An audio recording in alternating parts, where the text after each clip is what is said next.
Diba't sinabi na kasi wala kang napapansin sa ating kalikasan natin ang alamin. Pangyayari na nalasa rito sa ating mundo. Tumitindi na nga ang init at kairami ng bagyo. Lumilindol, kumabaha, di ka ba nabibigla? Libo-libong namamatay, bilyo-bilyo na ang pinsala. Lugar na tuyo, ba't ngayon binabaha? Ang lugar na meron tubig, ba't ngayon walang-wala? Mga ibon naglipara na tayo sa kagubatan. Paano natin tutulungan kung wala nang masilungan? Mga islang nanirahan sa ilalim ng dagat, ngayon ay lumulutang sa itinapon mong kalat. Nananahimik na tupo at agila, animoy pinatungan ng presyong ulo nila. Di ba tayo pinatasan upang tayo mga laga? Ito bang dapat isukli kay Bathala?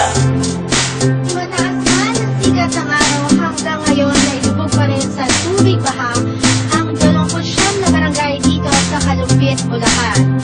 Humigit kumulang sa 1,400 pamilya pa lamang ang nahihirap. Bilang baba ng kamera para ika'y kumilos na. Nung pwede ka magsisimula, ilang buhay ko bang mawawala? Bilang baba ng kamera para ika'y kumilos na.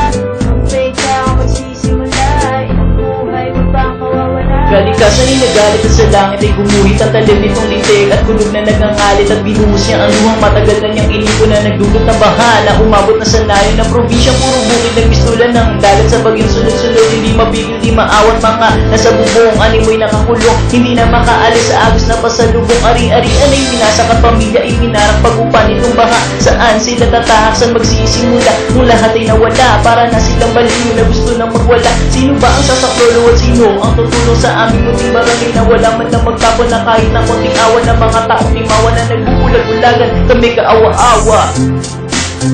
Iban ko, hindi ko makita nyo dito sa aking likuran ay tuloy-tuloy pa rin ang pag-ikas ng ilang mga residente dito. Karamihan nga sa kanilang bahay ay lubog pa rin sa tubig baha, abot hanggang sa kanilang dibdib. Kaya naman po ay humihingi po tayo ng tulong sa ating kamera para ika'y kumilos na.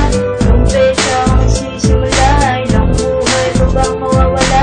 Bilang baba ng kamera para ika'y kumilos na. Nung pwede ka magsisimula, ilang buhay ko bang mawawala?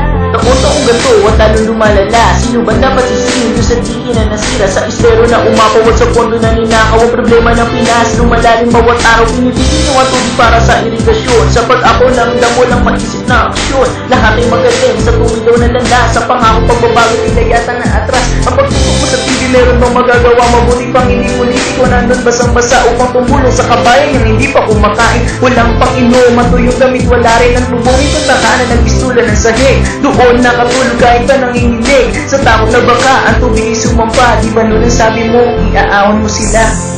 Naway, ipagpatuloy niyo ang inyong pagkalinga sa ating kapwa, ang inyong pagbabayan, at ang inyong pakikisa sa ating pagtahak ng buwid na landas.